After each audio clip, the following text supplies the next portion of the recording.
जैसा कि हमने लास्ट एपिसोड में देखा था, एमसी इस रुइन के नीचे इन्हीं भूल भुलैया में घूम रहा था। यहीं पर ही उसने अपनी स्किल्स को बहुत ज्यादा इवॉल्व कर लिया था और अपनी अच्छी अच्छी स्किल्स को लेके अब वो फिर से रुइन में एक्सप्लोर करने लगता है। इसी रुइन के ऊपर मिस ग्रे की भी टीम आ चुकी है और उन्हें शक हो रहा है कि उनकी लाइफ स्पैन शैडो ने ली है। अब रुइन में घूमते घूमते एमसी एक ऐसे गेट के सामने आ गया था जहाँ पर उसका डिवोटी उसे ओपन नहीं कर पा रहा था, पर एमसी ने उस गेट को छूते ही उसे ओपन कर लिया था। इस रुइन के अंदर एक अलग ही दुनिया थी जहाँ पर एमसी को एक वेंस से बंधी हुई चेस्ट और उसके बगल में ही एक प्रीस्टेस खड़ी हुई मिलती है। एमसी जब इनके पास जाता है तो प्रीस्टेस उससे कुछ शब्द बोलने के बाद गायब हो जाती है। इस प्रीस्टेस के बगल वाली चेस्ट भी अब धीरे धीरे करके वेंस से खुलने लग जाती है। तो अपना एमसी अपने डिवोटी को भेजता है ताकि वो उस चेस्ट को ओपन करे। जब वो डिवोटी अपनी चेस्ट को ओपन करता है तो एमसी उसकी लूट को देख के बहुत ज्यादा हैरान हो जाता है और वो कहता है कि इसके अंदर तो एक स्किल है और ये असैसिन्स के लिए एक गॉडली स्किल है क्योंकि इसके अंदर एक्टिव और पैसिव दोनों तरह के इफेक्ट हैं। और यहीं पर ही हमारा पिछला एपिसोड खत्म हो गया था। हमारे आज के एपिसोड की शुरुआत होती है, हमें इस स्किल के बारे में बताते हैं। ये एक एपिक टियर की असैसिन क्लास स्किल बुक है, बिस्टोल ऑफ मर्सी। इसका पैसिव इफेक्ट में इसे 100% वीक पॉइंट हिट का करेक्शन मिलता है। अगर सिंपल भाषा में बताऊं तो अगर ये किसी वीक पॉइंट पे हमला करेगा तो उसका अटैक डैमेज सीधा ही डबल हो जाएगा और ये तो बस उसका एक पैसिव इफेक्ट है। और यहाँ ये एपिक टियर की स्किल बुक बहुत सारी गोल्डन लाइट के साथ इस चेस्ट के अंदर से बाहर आने लगती है। एमसी भी इस स्किल बुक के सामने आ जाता है। पास आने पर इसे इस स्किल बुक का दूसरा एक्टिव इफेक्ट भी दिखाया जाता है। इस इफेक्ट का नाम है स्लिट थ्रोट। इस इफेक्ट में अगला हमला सीधा 100% डैमेज डील करेगा स्प्लिट थ्रोट का। ये 3 सेकंड तक चलेगा और इसका कूल डाउन भी बस 60 सेकंड का ही है। एमसी के लिए पर ये 44 सेकंड का ही होगा। मुझे पता है तुम लोगों को ये एक्टिव स्किल समझ में नहीं आई होगी, पर मैं तुम्हें समझाता हूँ। मान लो एमसी ने अगर किसी के वीक पॉइंट पर हमला किया, उससे उसके दुश्मन को 30 का डैमेज पड़ा, देन एमसी तुरंत ही उसके गले पर हमला करता है तो गले पे सीधा 100 का डैमेज पड़ता है।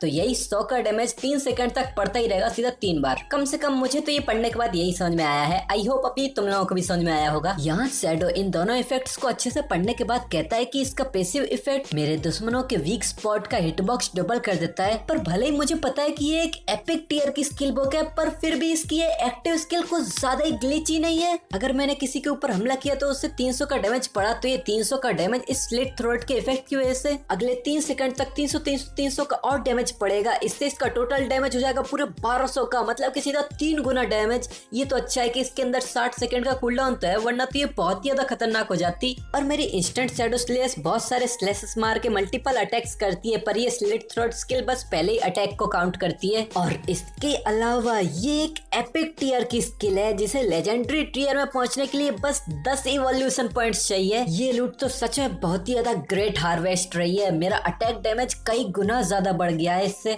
और फिर वो पीछे मुड़ जाता है और वो कहता हो जाता है कि ये सब कुछ उसी लिटिल ब्लैक की वजह से ही हुआ है। मुझे जल्दी से जाके उसे थैंक यू बोलना चाहिए और अपनी बची कुछ चीजें उसकी टीम और उसको बेच देनी चाहिए। फिर एमसी वहीं पर ही खड़े खड़े लिटिल ब्लैक को कॉल करता है और वहीं पे वो कहता है कि लिटिल ब्लैक वांगमिंग से कह दो कि वापस टाउन में आ जाए, मेरे पास उसके लिए आइटम्स हैं जो मैं उसको सेल करना चाहता हूँ। तो वहाँ से लिटिल ब्लैक कहती है, एक्सपर्ट आपने रुइन को एक्सप्लोर करना खत्म कर दिया, चलो हम जल्दी से वहाँ पे वापस आ रहे हैं। फिर हमें सेल टाउन के टेलीपोर्टेशन गेट को ओपन होते हुए दिखाया जाता है और वहीं से ही शैडो बाहर आता है और वो जब सामने देखता है तो वो कहता है क्या ये और हमें सामने दिखाते हैं। सामने तो एमसी के आगे बहुत ही बड़ी भीड़ जमा हो रखी थी और एमसी को देख के सभी लोग खुशी के मारे चिल्लाने लग जाते हैं, शैडो यहाँ आ गया। सब लोग शैडो करते हुए उसे अपनी फ्रेंड लिस्ट में जोड़ना चाहते थे। कोई तो बस उसका चमचा बन के ही खुश था, कोई तो अपनी बहन को ही उसे ऑफर कर देता है। और तभी यहाँ एमसी के लिए ऑफर शुरू हो जाते हैं। एक बंदा कहता है, एक्सपर्ट मैं फ्रीली टाउन से आया हूँ, ये मेरी छोटी बहन है, ये आपकी बहुत बड़ी फैन है, ये आपको हाई कहना चाहती है। एक बंदा कहता है, क्या तुम ही शैडो हो? मैं जांघाई सिटी से राउंडिंग ग्रुप का चेयरमैन हूँ, मैं यहाँ फॉर्मली तुम्हें अपनी कॉर्पोरेशन में इन्वाइट करना चाहता हूँ। एक बंदा तो लिटरली अंडरवेयर टाउन से था और वो कहता है कि एक्सपर्ट प्लीज हमें आगे के लेवल्स के लिए कैरी कीजिए, हम आपको अपनी वाइफ भी दे देंगे। यहाँ पर इतनी ज्यादा भीड़ भाड़ थी कि एमसी को बस इनके टाउन के नाम ही सुनाई दे रहे थे। कोई कहता है कि मैं इस टाउन से हूँ, कोई कहता है उस टाउन से हूँ। तो ये देख के अब एमसी सोचने लग जाता है। ये सब देख के ऐसा लगता है कि बाकी सब टाउन्स के टेलीपोर्टेशन गेट्स भी एक्टिवेट होना शुरू हो चुके हैं। तो अब मैं फाइनली सॉन्ग 5 की फायरफ्लाई टाउन में जा सकता हूँ। तभी एमसी इस पूरी भीड़ भाड़ के सामने से शैडो स्नीक करके यहाँ से इनविजिबल होके चला जाता है। जो देख के सभी लोग कंफ्यूज जाते हैं और लोग चिल्लाने लग जाते हैं, क्या वो गायब हो गया? डैम इट, ये सब कुछ तुम लोगों की गलती है, क्यों तुम मुझे बार बार परेशान करते जा रहे थे। दूसरा कहता है तू भी सेम चीज नहीं कर रहा था क्या? तेरी सिस्टर इतनी ज्यादा अगली है तो तेरी हिम्मत भी कैसे हुई कि उसे एक्सपर्ट से इंट्रोड्यूस किया तुमने? एमसी आराम से इनविजिबल होकर चुपचाप निकालने लग जाता है। पीछे तो लोग हाथापाई पे आ जाते हैं, सब लोग एक दूसरे लड़ने लग जाते हैं और चिल्लाने लग जाते हैं, फक तेरी, आज मैं तुझे मार मार के ही मार दूंगा। दूसरा कहता है चल कोशिश करके देख, और एमसी चुपचाप से दबे पांव सीधा लिटिल ब्लैक के पीछे जाता है और वो कहता है लिटिल ब्लैक। तो लिटिल ब्लैक पे अपने पीछे एक्सपर्ट को देख के बहुत खुश हो गई थी और वो बिना देरी किए इसे वांगमिंग पे पास ले आती है और वो पीछे से वांगमिंग को चिल्लाती है कैप्टन एक्सपर्ट यहाँ आ गए। वांगमिंग भी पीछे मुड़ के एमसी को देखता है, पर यहाँ एमसी इसकी टीम में एक नई मेंबर को देख के बहुत हैरान हो गया था। जी हाँ, वो सामने अपनी ही बहन क्वीन शाओ को ही देख रहा था और वो मनी मन में सोच रहा था क्या ये क्वीन शाओ ही है? और वो इस लड़की को देखते सोचता है आखिर कैसे ये लड़की वांगमिंग की टीम में कैसे घुस आई? इस लड़की की वजह से वांगमिंग की टीम डिस्ट्रॉय भी हो सकती है। फिर वो अपनी बाहर सोती हुई बॉडी को इमेजिन करते हुए सोचता है कि मुझे अब बहुत ज्यादा सावधान रहना पड़ेगा। अब पूरी दुनिया को पता है कि शैडो यहाँ एग्जिस्ट करता है, मैं अपनी रियल आइडेंटिटी को एक्सपोज नहीं कर सकता, मैं भी अपनी पार्ट्स को रियल लाइफ में यूज नहीं कर सकता। अभी मेरे ऊपर बहुत सारी निगाहें हैं और अभी के लिए तो एक किचन नाइफ से भी कोई मुझे मार सकता है। और सामने से क्वीन शाओ तो एमसी की तरफ एक प्यारी सी स्माइल देते हुए खुद ही खुद सोच रही थी, ओह तो ये शैडो है, मैं बस इसे देखते ही बता सकती हूँ कि ये कितना ज्यादा पावरफुल है। इसकी कंपैरिजन में वार्मिंग और उसकी पूरी टीम तो बस कचरे की तरह है। अगर ये मुझे कैरी करता तो मैं कुछ ही दिनों में वेदर सॉन्गफाई से यूनाइट हो पाती। पर एमसी साफ साफ ये नहीं चाहता था कि किसी को पता चले कि वो इस लड़की को जानता है, तो वो सीधा इस लड़की को इग्नोर करते हुए वांगमिंग के पास जाता है और सीधा अपनी सिस्टम की स्क्रीन से वांगमिंग की तरफ कुछ चीजें सेंड कर देता है और वो कहता है कि ये इक्विपमेंट तुम्हारी पार्टी के क्लासेस के लिए एकदम परफेक्टली सूट करते हैं। इन स्किल बुक्स से तुम्हारी टीम की कॉम्बैट पावर कई गुना ज्यादा बढ़ जाएगी। ओवरऑल इन सब की कीमत 2200 दिनों की लाइफ स्पैन होगी। तो वांगमिंग भी सब कुछ चेक करते हुए कहता है दैट्स इम्प्रेसिव, ये सारे ही सिल्वर और गोल्ड टियर के हैं, पर हम इतना सब कुछ इफेक्ट अफोर्ड ही नहीं कर सकते। तो अपना एमसी कहता है हाँ चलो ठीक है, तुम इसको बाद में भी पे कर सकते हो। जो सुन के तो वांगमिंग बहुत खुश हो जाता है और वो एमसी से सिंसियरली कहता है थैंक यू, मुझे सच में नहीं पता कि आपकी इतनी ज्यादा मदद के लिए हम आपको कैसे ही रिपे कर सकते हैं। अगर आपको भविष्य में हमारी कभी भी जरूरत पड़े तो बस एक बार बोलना, हम अपना बेस्ट देंगे आपकी मदद करने के लिए।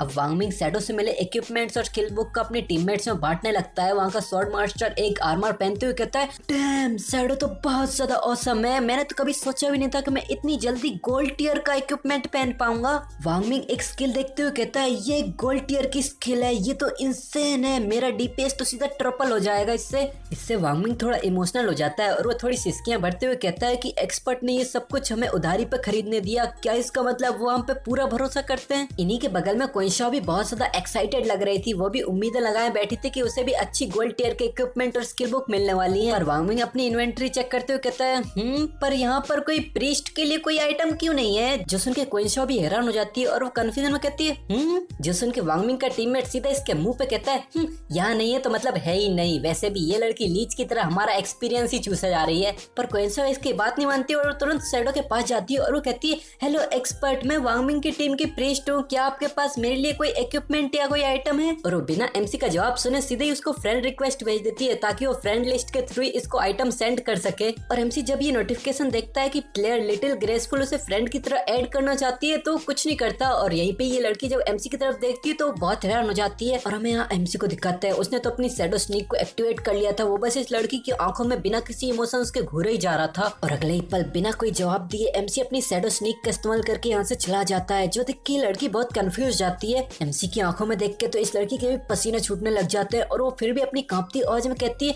वो कहाँ चला गया?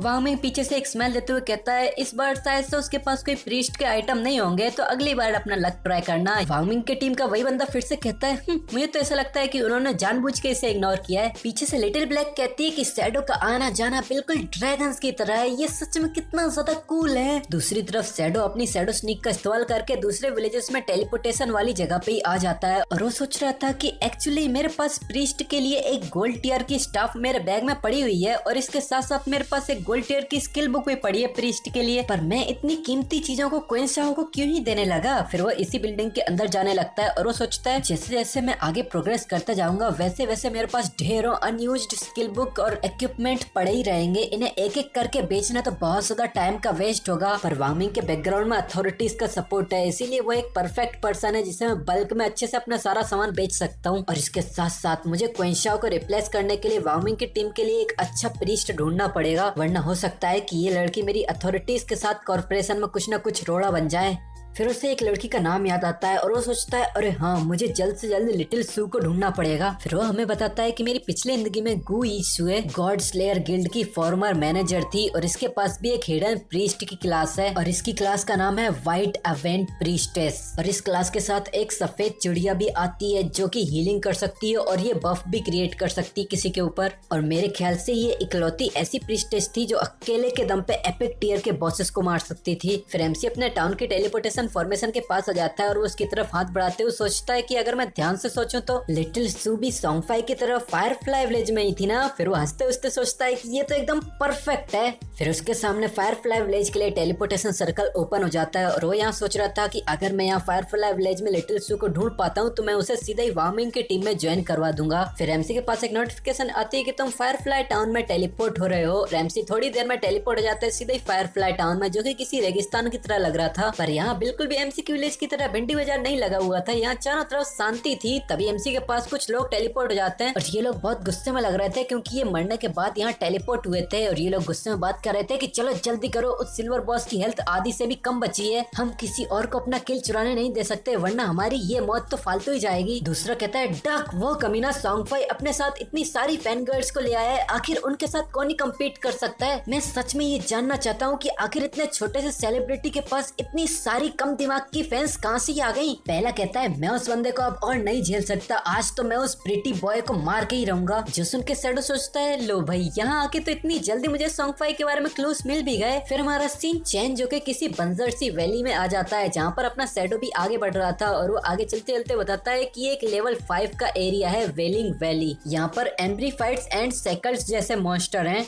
थोड़े आगे चलने के बाद एमसी को लोगों की आवाज आने लगती है, लोग चिल्ला रहे थे हे हमला करो, तेरी हिम्मत कैसे हुई कि तूने मुझे मारा। एमसी जब बगल में देखता है तो वहीं पे एक जायंट शरीर, 2 सर 4 हाथों वाला फायर से कवर्ड एक मॉन्स्टर था जो कि बहुत सारे लोगों से एक साथ फाइट कर रहा था। इससे फाइट करने वाले लोग जोर जोर से अपने ऑर्डर सुना रहे थे और एमसी यहाँ देख के सोचता है कि ये एक ट्विन हेडेड एम्ब्रीफाइंड, ये एक सिल्वर टियर का बॉस है। पर यहाँ की सिचुएशन थोड़ी सी क्योटिक लग रही है। वो जब सामने देखता है तो बहुत सारे लोग एक दूसरे से लड़े ही जा रहे थे, जो सुन के तो अपना एमसी सोचता है क्या यहाँ पर इतने सारे लोग एक दूसरे से ही क्यों लड़ रहे हैं। पर वो जब एक और बगल में देखता है तो वहीं पर उसे देखता है एक राजा महाराजाओं जैसे कपड़ों में पहना एक व्यक्ति जिसके आसपास बहुत सारी लड़कियां घेरा बनाए खड़ी हुई थी और सभी लोग इसे ही मारने के बारे में सोच रहे हैं। ये देख के एमसी बताता है यही है वो गंदी नाली का सुअर सॉन्गफाई। वहीं सॉन्गफाई के इस ग्रुप पे हमला करने के लिए 2 लोग आगे बढ़ते हैं। एक पीछे चिल्लाता है कमीने सॉन्गफाई, तूने मेरे ऊपर एम्बुश किया और मेरी सारी लाइफ स्पैम चुरा ली, आज मैं तुझे जरूर मारूंगा। दूसरा अपनी सेल्ड लेके आगे बढ़ता है और वो कहता है कि तुझे क्या लगता है तू अपनी मेज गर्ल्स के पीछे एकदम सेफ है, तो मैं खुशी से अपनी एंटी मेज स्किल लॉक जॉ का इस्तेमाल करूंगा, अब जाके मर। तभी सॉन्गफाई की टीम से पता नहीं कहां से एक मुस्तंडी निकलती है और अपनी मेज वाली स्टाफ से सीधा उस शील्ड वॉरियर का सर ही फोड़ देती है और वो कहती है मेरे ओपा को हर्ट करने के बारे में तो सोचना भी मत। जो देख के पहले वाला वॉरियर तो बहुत ज्यादा हैरान हो जाता है और वो कहता है क्या